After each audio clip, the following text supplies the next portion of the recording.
So for a bit of context, this is an entirely new webinar series that we've started to host this month. It is something that we would like to host more often, maybe even monthly. So if you guys enjoy this, if you get value out of it, please do let me know. Again, for some context, it's kind of based off of the old TV show, the Home Makeover series, where we asked for organizations to submit to us kind of how they run their different types of like member engagement programs.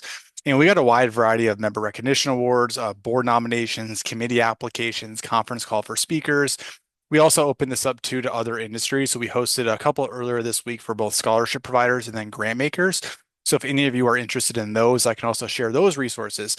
And what we did is we kind of went through all the different submissions, and it was a bit overwhelming. So we decided to pick just one this week, take what their current environment looks like, and then do two things. One is kind of launch and implement them in Reviewr, and then number two is try to layer on some just best practices or insights that we think can kind of take their programs to the next level. So again, if this is something that you're interested in participating in, keep an eye out. We're more than happy to take more submissions for future webinars. For some insights, just high level, Reviewr is very fortunate to work with, a couple thousand membership-based associations, foundations, and nonprofits.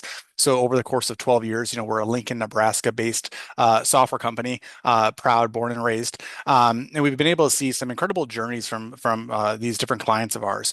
And in that process, not only have we developed a really powerful software and tool set, but hopefully we've been able to bridge the gap of communication. So challenges and things that are unique to you guys likely are not unique. They also impact, the thousands of other associations that are out there. So we do work very closely with our peers as well as, other associations and clients to kind of stay at the forefront of like what's happening within this space. Today we're going to talk primarily from like an association perspective, but everything that we talk about is going to be relevant to scholarships, grants, board nominations, volunteer committees, accreditations, whatever it might be. And so again, the platform itself is built off of a series of modules and tools that are very time tested and proven. But everything that we kind of go through here today and that we look at, it's kind of built by the people for the people. So nobody knows more about like the unique challenges and needs than you guys yourselves. So hopefully that you can visualize that as we go, things will just kind of click and make sense. Like, yeah, that's exactly how we kind of want these types of things to run. So today we're going to talk a little bit about the Lubbock Chamber of Commerce, who does I would say member, but also kind of a community-driven recognition award program. We'll talk a little bit more about them. And then, like I mentioned before, we've hosted 2 or 3 this week already for scholarships and grant making. And in those, I tried to pull side by side like a visual representation of like how they used what their processes were like before joining Reviewr or before we set them up. And it just took quite a bit of time.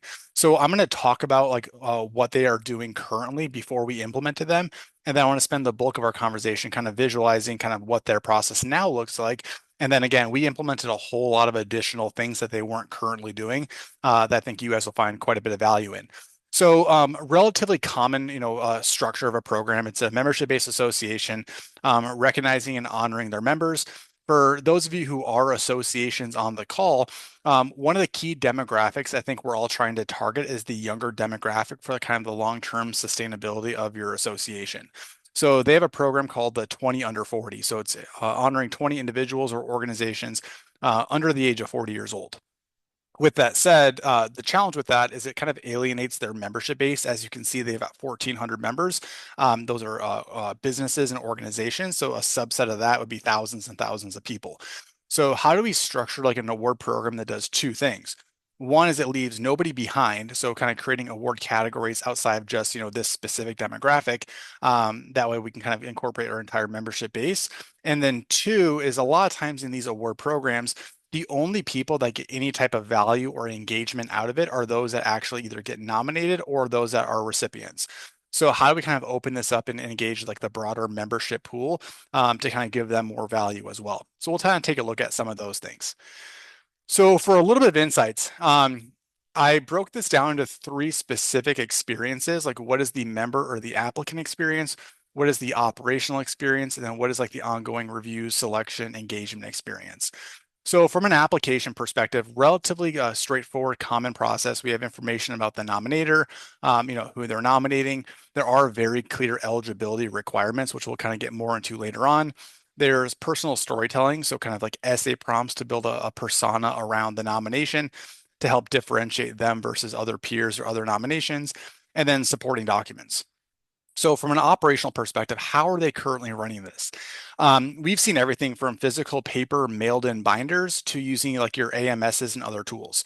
So I'm not going to speak too broadly about all the different kind of workflows. Again, we're going to focus more so on like how they run their program, just kind of keeping in mind that like unless you're using a dedicated platform for the task at hand, there's going to be some challenges and roadblocks that you run into. This is why we work very closely with many AMSs from an integration perspective. Obviously, there's a ton of value doing things like single sign-on, passing data back and forth, letting them do what they do really well, and letting us do what we do really well.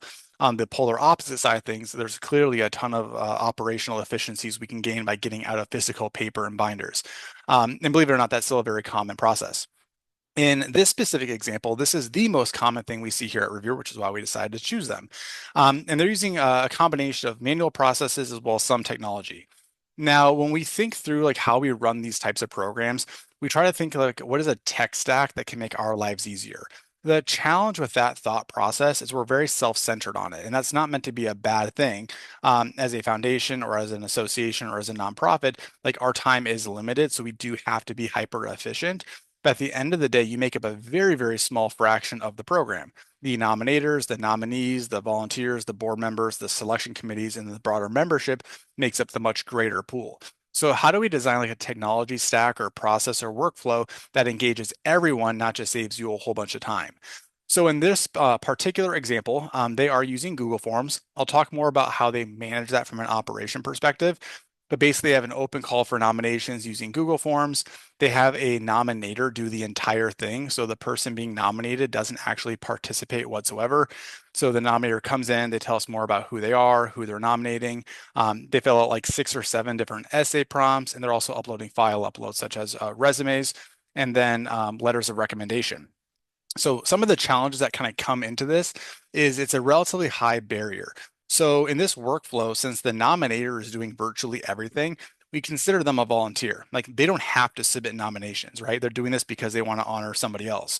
So the additional steps and complexity of the form has a pretty high attrition rate of people who want to submit nominations, but then life happens and they never finish it, or it becomes too overwhelming and they decide not to do it. Number two is there's some data accuracy concerns. When you put the bulk of the data collection on the nominator, obviously you're taking their word for everything. So is the content that they're submitting on behalf of the nominee actually accurate, or is it high enough quality for you guys to build a comprehensive snapshot of the nominees themselves? Technologically speaking, obviously there's no way to save and log out. There's very limited visibility tracking from your perspective. So you really have no idea what's happening until the nominations actually come in. And then you get some challenges when it comes to file uploads. So size limitations, and then of course, like from an operations side of things, what do you actually do with those files? And that kind of leads us then into the operation side of things. So Google Forms in themselves is not a bad process. It absolutely elevates the applicant experience. It's certainly better than like fillable PDFs and sending you guys email applications or even like physical paper. But it does pose some of those risks I talked about. Where the biggest challenges come in is from an operation perspective. So obviously, once the Google Forms come in, there's literally no way to do any type of communication, operational management of them. It's very, very hard to share those informations with the review committees. There's a whole lot of downloading, exporting, recompiling, a lot of spreadsheets. So in this example, this organization literally takes every single Google Form submission, they download them, they export them, they start to make sure that the applications themselves meet the eligibility requirements, which is problematic for 2 reasons. One of which is that we likely wasted nominators' time filling out applications for people who weren't eligible. And then number two is you're spending a whole bunch of time vetting through submissions for eligibility just to find out that a percentage of them aren't eligible. From there, it's a lot of recompiling. So they basically are manually building like nomination packets. And that's going to include like their information. It's going to include nomination details. It's going to include the file uploads. And then what they do is they put those onto a tool like Google Drive, or what many of you might be doing, putting it onto your AMS. And then they then take those folders and then share them off to the review team. From a reference perspective, it's also a bit complex because the references are either submitting it directly to the nominator, and so they're waiting on a reference to finish their stuff before they can even finish their nomination, and then they have to upload it. Or what happens is that the references send it to you directly, and so now you're left with like a bunch of emails from random references. Who are they? Who do they belong to? And then you have to manually download them and then recompile them into those folders that I talked about. And then the last piece to this is the review side. So again, many times your review team or committees are volunteers or they have other obligations. I've got two small children, so if I'm part of your committee, I'm probably doing this at 10:30 on a Wednesday, ideally on my couch with my tablet. And so to ask me to go to Google Drive, download a bunch of stuff, open up a spreadsheet, log my comments, log my notes, and then have me manually send that back to you is certainly going to cause like volunteer fatigue. It also creates a whole lot of challenges from a compliance perspective. The more downloading, exporting, and recompiling that we do, the greater the chance of human error, which at the end of the day, in this case, could impact the results themselves. It also very much like delays the review and selection process. And then one thing we'll get into at the end is it's extremely siloed, right? So the only people that we're engaging right now are nominators, and we're engaging the review committees and nobody else. So what we decided to do is kind of really reflip the switch on this and build it from the ground up. And I'm gonna not go through too much detail here. I'm just gonna show this to you. Um, but we basically started by splitting the nomination process into two parallel workflows and open call for nominations. So the idea behind that is it's extremely low barrier. Who are you? Who are you nominating and why? The idea for most associations is they want to increase participation. So to do that, you lower the barrier. So from a marketing perspective, it's very simple for people to throw other names into the hat, and then we put the bulk of the effort on the nominee themselves. Now, this is a bit polarizing, and by no means is this a requirement within Reviewr. Many of you do want to have a very private process where you surprise the nominees at the galas and things like that. With that said, more times than not, the nominator does tell the nominee that they nominated them. And in this specific use case, the nominator needs a resume. So they're going to go to the nominee anyways to get that resume. So why not put the bulk of the work on them to submit their content? It'll be higher quality. It's going to be significantly more accurate. We also try to streamline the reference collection process by using triggers, which I'll show you. From an admin perspective, we're going to do some automatic eligibility checking. We're also going to completely eliminate the need for downloading and exporting and like recompiling these packets through a concept called a profile. We also completely rebuilt the review process. So instead of having a team or a committee review every single nomination, so if you have anything more than 30, it's going to become a barrier for your review teams. So we implemented a structure where there's a random assignment where each nomination gets reviewed exactly 5 times, no more, no less, and it's done completely random. We are going to incorporate a public celebration. So both public celebration and a People's Choice Award. I'll walk you guys through that. And then the last thing we're going to talk through is we implemented a concept called normalization. So it's a way for you guys to identify judging tendencies from your committees to hopefully identify some of your judges who may be higher or lower scores than one another to prevent applicants from unfortunately getting the short stick of the draw and being put at a disadvantage because the person that scored them on average scores lower than other people. So that's a really quick high level summary. Again, I will share this deck out so you can kind of read through this in much more detail of what we decided to implement. What I do want to do though is kind of walk you through what we set up for them. So what I did is I kind of converted their program now into an interactive tour just to save us time. I don't think you guys want me to type and click through a bunch of stuff. So first and foremost, we are leveraging their website. From a content and a marketing perspective, like your audience is going to go to your site first anyway, so we shouldn't push them away. Second off, from a content and branding perspective, you guys have far more control over it, so we should leverage that. So they have all the information about the program, dates, deadlines, and then a link to submit a nomination. From here, we also layered on a couple other things. So what we decided to do here is we broke it down by a two-part process. So this is the nomination. So in this example, the nominator comes in and they are no longer the ones submitting the resumes or the references or the file uploads. We keep it very, very simple.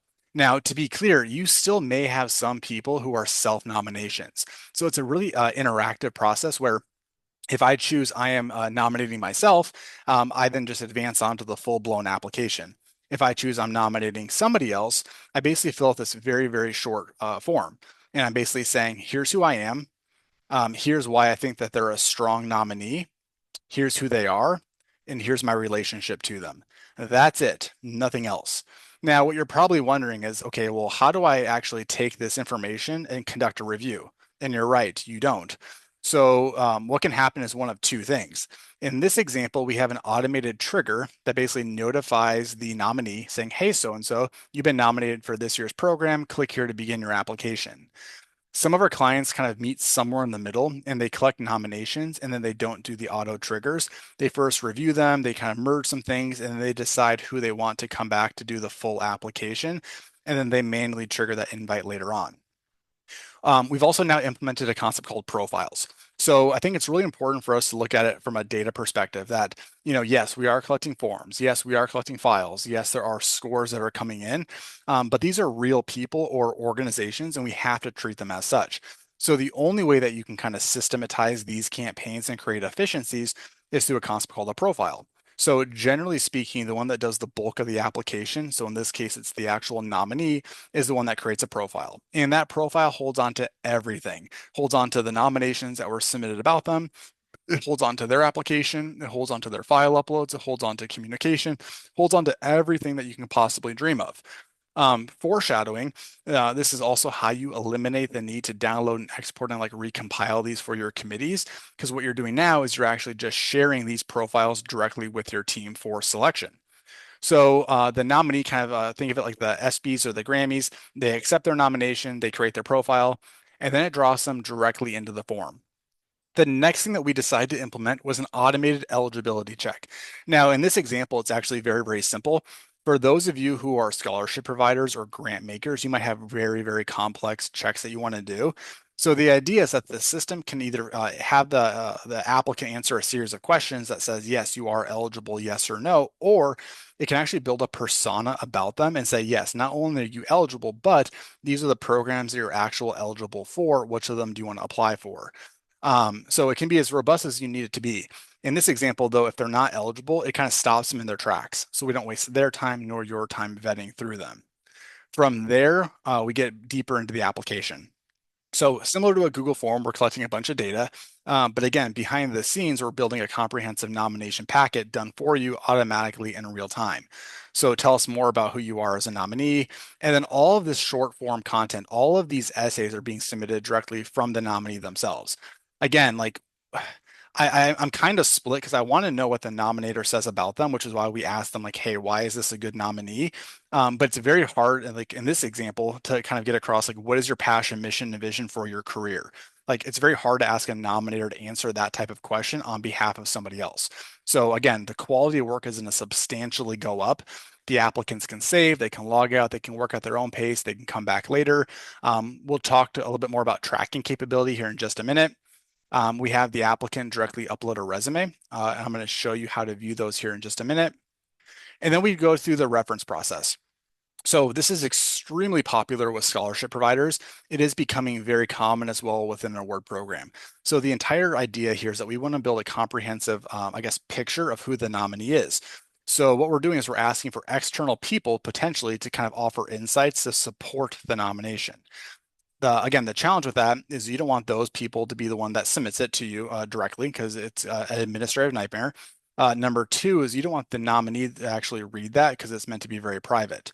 So in this example, the nominee or the nominator puts in who is going to submit their reference and then actually triggers another automated message. So it'd say, hey, Steve, you've been asked to write a reference on behalf of Kyle. Click here to do so.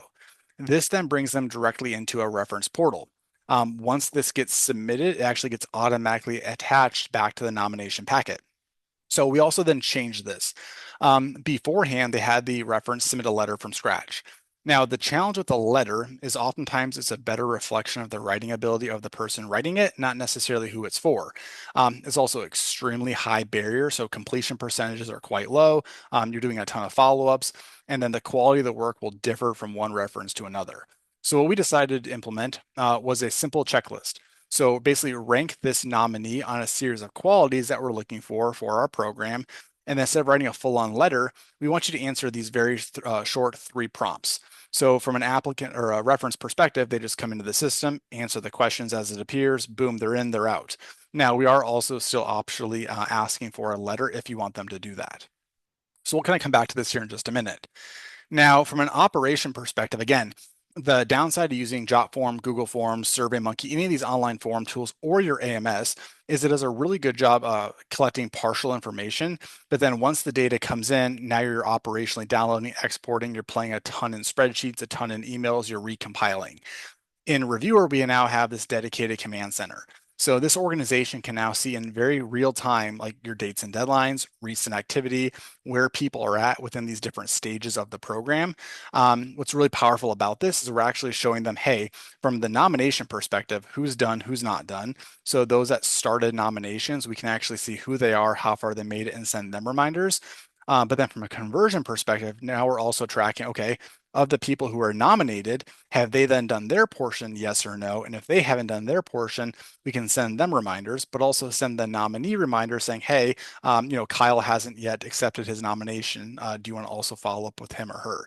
So as a way to increase participation, breaking this into two parallel paths plus this automated reminder structure generally increases participation by close to 40%. So it's a huge needle mover to grow your programs. From here, we can kind of get deeper into viewing the content. So again, I want to make sure that we're not thinking about this from a data perspective. Yes, we still have forms. Yes, we still have files.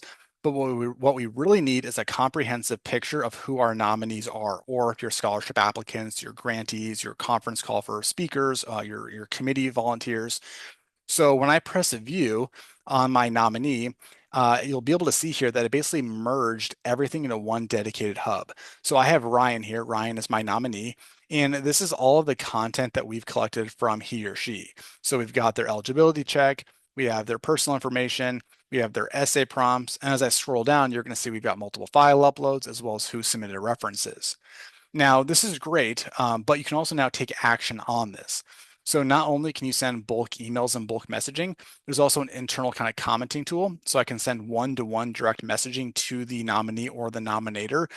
In this example, maybe I want them to submit an additional reference. I can log that note, they get notified, they can read my message, they can respond back, and they can now add more to their profile. If you did this without a tool like Reviewr, what's going to happen is they're going to respond back via email, send you a bunch of attachments that now you are manually trying to remerge with what they submitted. So again, everything happens in the tool itself. We also offer the ability now for internal note taking. So, as your team is looking at content, viewing the submissions, you can collaborate with one another, log communication, log notes to each other that the applicant or the nominator would never actually physically see. So in this example, we left a note saying, hey, this program is for those that are under the age of 40. This person is 22 years old. They've got a lot more years to find success. There might be a candidate who's, 39, and this is their last chance. They've applied 5 years in a row. So it's a way for you guys to kind of not just, physically score people, but also like take it above and beyond. Now, from a file upload perspective, it generally is a challenge. And the reason why I say that is that we live in a time where there are so many different types of files. They're getting progressively larger by the year. So we've seen a lot of our clients move towards, having headshots being submitted, videos, resumes, references, you name it. So the idea is that, yes, you can still download stuff. But in this example, when I press view, it actually embeds the documents directly in Reviewr. So I can physically kind of see on my page all the content, all the deliverables. I can look at photos, I can look at videos. And then the last thing here are those references. So you can kind of see that Ryan had two people submit references, Frederick and Louise. And then when I press view, it actually embeds the reference that they answered. So what started with a nominator filling out a very short form has now turned into the nomination form, the nominee form, their files, their references, recent communication, and all activities that relate to them in one centralized place that you never have to leave the system for. I don't have it in this current example, but if multiple people had nominated Ryan, you'd also see a line item there for who they were. And then when you press view, you can view the nominations that they submitted as well. The idea behind that is at some point you're going to look at this application and you're going to go through some type of formal review scoring selection process. And you're going to have to decide like what content do you want your team to look at. You may not want them to see the nominations. You want them just to see what Ryan submitted. You might want to see a combination of both. This now gives you the flexibility to pick and choose exactly what your team will be given access to. Some of our programs are collecting highly confidential information that they use for like record keeping purposes or validating the nomination. You have to be able to collect that, but you may not necessarily want other people to view it. So there's complete kind of data security, privacy, compliance in place on top of this. So great, we're viewing a submission. The next thing I want to look at is creating workflows. We did implement multiple different awards. So I mentioned beforehand that I love the concept of like a 30 under 30 or a 20 under 40 concept. It targets a really ideal demographic that's scalable to your association's future, but it alienates a large percentage of our membership. So what we actually did is we implemented multiple different award categories. So new member of the year, volunteer of the year, small business of the year. Again, these are interchangeable. We have a whole nother webinar we hosted around like best practices for creating award categories. But the idea is to kind of carve out a category that serves every demographic of your member. So when your annual awards open up, no matter who you are as a member, there is a place for you. I didn't show this to you. I focus very specifically on the 20 under 40. But what you can actually do is in the nomination process, they can kind of pick a what award category that they're applying for or being nominated for. And we're leveraging a ton of automation. So every 20 under 40 nominee gets dropped into this bucket. Every small business of the year gets dropped into this bucket. The next thing that we implemented here for them was previously they had, let's just make up a number, 300 submissions that came in. And if they have a 5-person team, you really can't ask a reviewer or a volunteer to look at 300 submissions, right? It's completely overwhelming. Some of the data we have suggests that happy medium is right around 30. If you're giving them like 45 submissions to review, they physically do not give the same energy to number 45 as they gave to number 1, and that will be reflective in the results. So, okay, with that in mind, how do we take this overarching nomination pool of people and then share that workload amongst our staff? So in this particular example, we actually have dedicated committees in charge of reviewing different award categories. So Sally, Stu, and Steve are reviewing the 20 under 40. Cindy, Tony, and Paul look at new member of the year. So when they log in, they can physically only see the nominations in their bucket. We actually added a second layer to this. So what I'm going to do is if I open these buckets up, it's actually going to show you a list of A, all of the nominations in that particular category, and then B, a list of your staff. So what we did is we said, well, you know what? We want to make sure that every nominee gets looked at 4 to 5 times. However, we don't want our team to look at more than 10 people. So we can bulk select our nominations and we can literally type in those numbers. And we say, give every nominee to 5 reviewers. And then the system will completely equal and randomly take your submissions and then share the workload amongst your staff.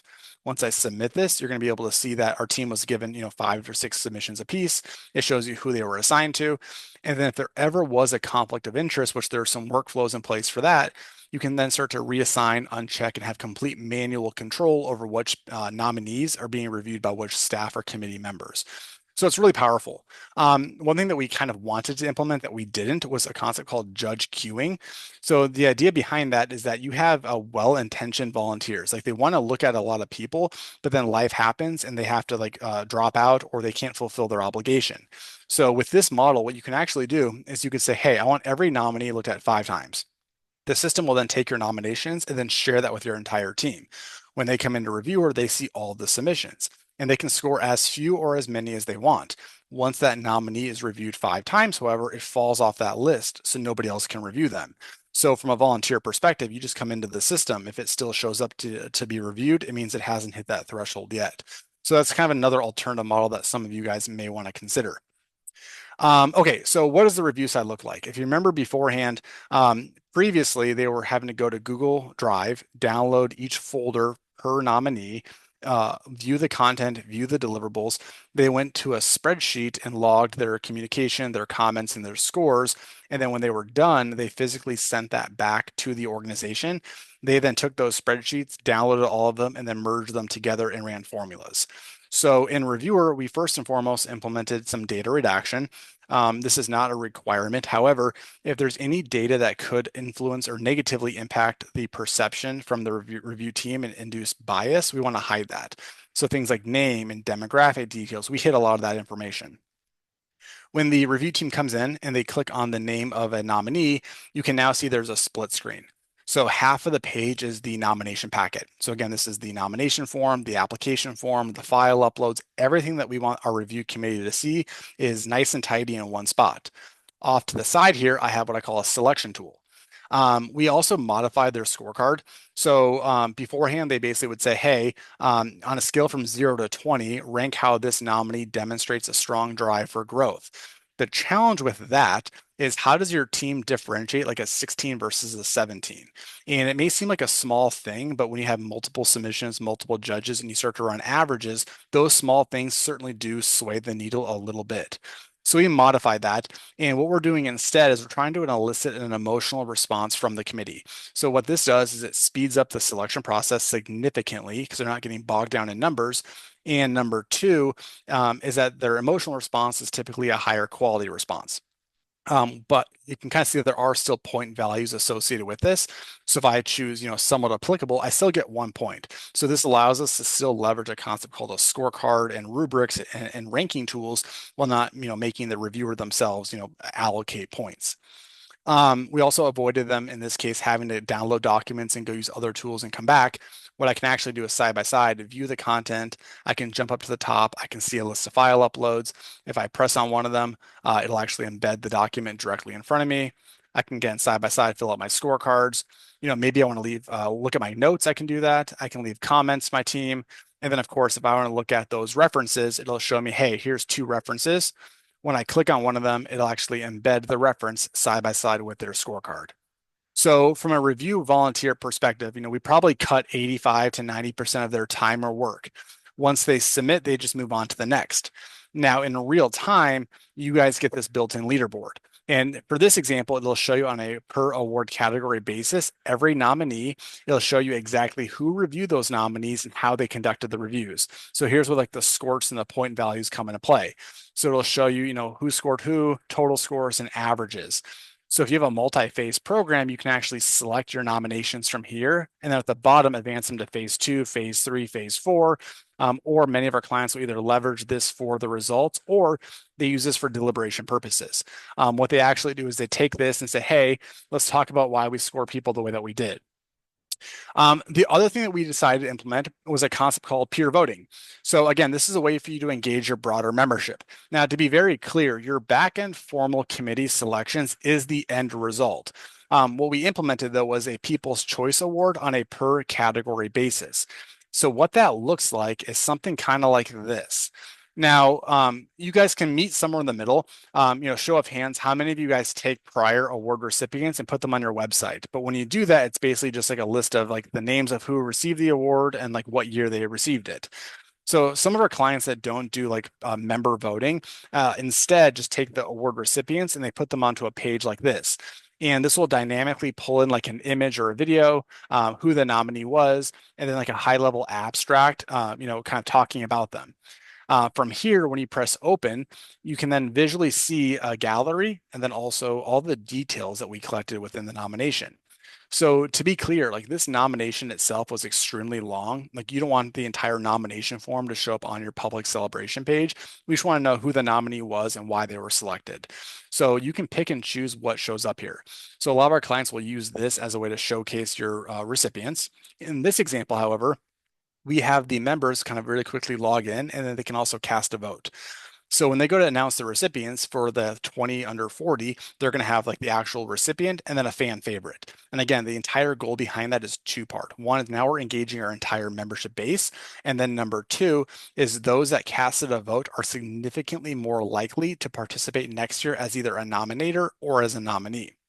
I will go one step further on that from an engagement perspective.